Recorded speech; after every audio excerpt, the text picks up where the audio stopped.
Now, let's get this video started. I told you I'd probably make this video today. My number one recommended book is the Bible. Of course, this one has been used a lot. It's my favorite Bible. It's my go-to. It was actually given to me by Reverend Leroy Jenkins back in the 90s. He actually gave that Bible to me, and I followed his ministry and seen went to the Healing Tent revivals, and of course, he's the most controversial evangelist out there, which might be part of the reason that I like him. I like to push the edge a little bit. But he gave me that Bible, so it's special to me. And I even got a prayer cloth that he gave me in it. And so it's powerful to me. But yeah, my number one book is the Bible. This is my new one.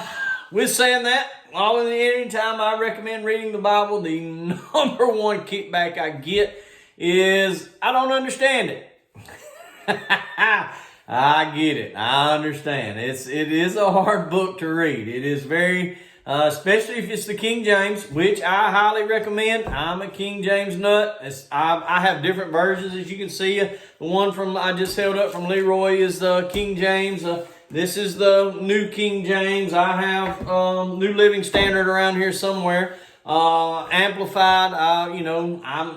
I'm totally against the NIV just for reasons that I don't have time for this video to get into. But, so I highly recommend King James with the these and the thous. And even my wife, we was talking about it a couple of weeks ago.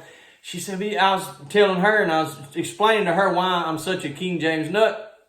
She said, yeah, but it's got the these and the thous. And I said, well, okay. I said, we just sat down and I showed her like 3 verses in 3 different books of the Bible. And the first one, I said, all right, read this. She read it. I said, see what that means to you? Yep. I said, all right, now we pulled out even just the New King James changed it so much that it's kind of like, I'm done with every other version except for the King James version. But anyway, so she read that. She said, wow, that's totally different. I said, exactly. It's totally different, and I don't like it.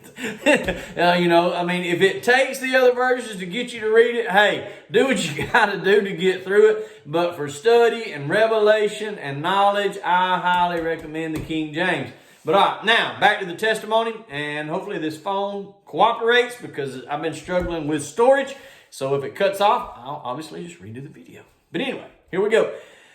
When I was 6 years old, I came home to my grandmother's house, and I stayed with my grandparents a lot. And at that time, I called her Zizi, which we later, after my brother came along, we started calling her Granny. But when I was a kid, we called her ZZ because she tried to get me to say Gigi, which had been greatest grandmother. But Gigi turned into ZZ, and so she was ZZ for many, many years. And my grandmother is going to be with the Lord, and she's my spiritual mentor. She's led me on a spiritual journey that nobody else probably could have, and she's spoken to my life probably more than anybody else. And I just love her and I miss her. And I get even a little choked up just thinking about it. But anyway, I was 6 years old and I had learned to read. And man, I couldn't wait to brag to my ZZ that I could read. And of course, my ZZ thought that I hung the moon. She actually thought I was going to be president one day, which I don't think I could have done a worse job. But that's another video that we'll not get into. But anyway, she thought I was going to be president one day. She had her favorite song that Here Comes Mr. America. She was singing anytime she heard me running down the hall or anything. So I was going to go in there and I was going to brag I learned how to read. And I was coming down the hall. Of course, she was singing Here He Comes Mr. America. And I come in and I said, Zizi, I know how to read. She said, oh, really? I said, yeah, I know how to read. She said, well, come with me. So we went into the living room. And as we got into the living room, she set me down in my hero's chair, my Paul's chair. And so she sat me down in Paul's chair. Oh, this is going to be a good day already. I'm sitting in Paul's chair. Nobody got to sit in Paul's chair. And then she reached on the coffee table, and I'm telling my age here. If any of you are around my age or older, you remember this great, huge Bible that used to sit on the coffee table in almost every living room in America, which we probably need to get back to that. But there was this huge Bible. So she set that thing in my lap. And it was almost as big as I was at the time. And so she turned to Psalms 100.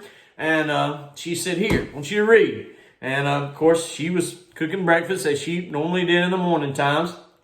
And So she went back in the kitchen. You know, something was burning, so she had to go. So she went back in the kitchen, and I'm sitting there and I'm reading this. And boy, the more I'm reading, the more I'm struggling. I'm trying to get through the these and the thous, and I mean, I'm 6. I just learned to read cat and dog, you know. So I'm struggling to get through this. And by the time I get through with Psalms 100, Mr. America here is mad. I am so mad. I am fit to be tied. I'm just going to let my ZZ have it. Here it is. I told her I could read, and I'm reading this, and I don't understand it, and I'm going to go let her have it. And so the little spoiled brat wiggles out from up under the Bible, which was a chore in itself. And so I go running in the kitchen.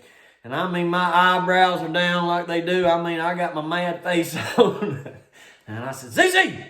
She looked down at me and I said, I don't understand it. Oh boy, her eyes got just as mean as mine did. Her eyebrows went down. She looked at me and I thought, uh-oh, what did I just say? I thought I was fixing to really get it, you know. She looked down at me. She said, you ain't supposed to. Oh, that made me even madder. I said, I ain't supposed to. Then what in the world have I been doing in there, reading that big book, sitting in Paul's chair, and I don't even understand what it means. She looked down at me, and I'm 6 years old now. She taught me one of the deepest revelations that still to this day blows my mind. She said, I want to tell you something. She said, you're 3 parts. She said, you're a body, you're a soul, and you're a spirit. She said, in your body, in there reading that book, she said, you don't understand it.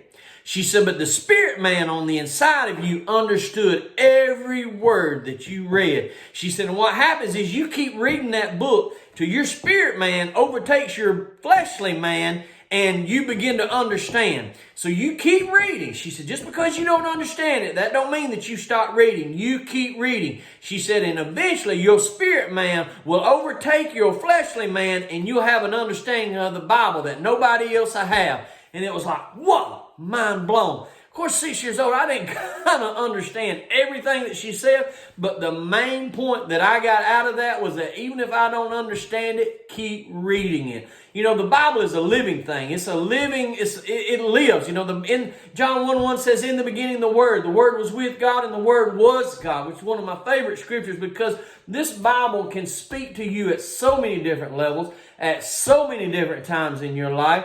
And it teaches you who God is, and it allows you to further your communication with God. I'm trying to get the right word out there. How in the world can you have a friend if you don't know anything about them? Have you ever called somebody on the phone or you called an old friend just to check on them because they've been on your mind and you hadn't talked to them in a while? And when you called them, it's kind of like you really didn't know what to say. You kind of really didn't know how to act. There was kind of like this awkwardness there. It's the same way with God. The more we know about God, the more it helps our prayer time. The more it removes that awkwardness. The more we read in this Bible, the more we build our spirit man. So my rebuttal to is I don't understand it is, you ain't supposed to. But keep reading it because you're 3 parts and eventually your spirit man or your spirit woman will overtake your fleshly man or woman and you'll begin to understand the Bible and the wisdom and the knowledge that will come out of that will be so life-changing for you. It will be so It'd be so revolutionary in your life. I mean, it'll put things in order. It'll put your marriage in order. It'll put you in order. It'll put your kids in order. It'll put so many things in perspective, and it'll be, the life that I've said it before. Bible stands for basic instructions before leaving earth. And what does holy stand for? He only left you. He only left you basic instructions before leaving earth. This is what he left us. This is the guideline. This is the outline. So, that's what Holy Bible stands for. So read it, and if you have to read the other versions till you get like a base knowledge for it, get that base knowledge. Get that knowledge on the inside of you. But then, hey, of course, I highly recommend the King James when you get a little bit more up to date and a little more up to speed in what's going on. Another thing I recommend, I just recommended it to a friend of mine, is they have 1-year Bibles now. You can actually read the Bible in a year if you follow the program. To me, at one time that was unimaginable, but I've done that. I followed the 1-year program, and then after I've done that, I said, I'm going to keep doing this.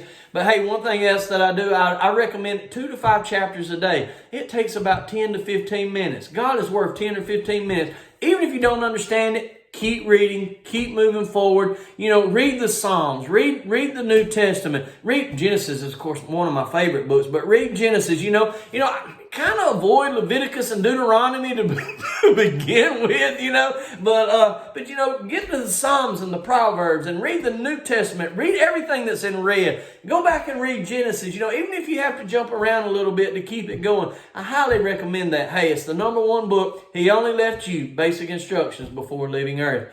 To God be the glory.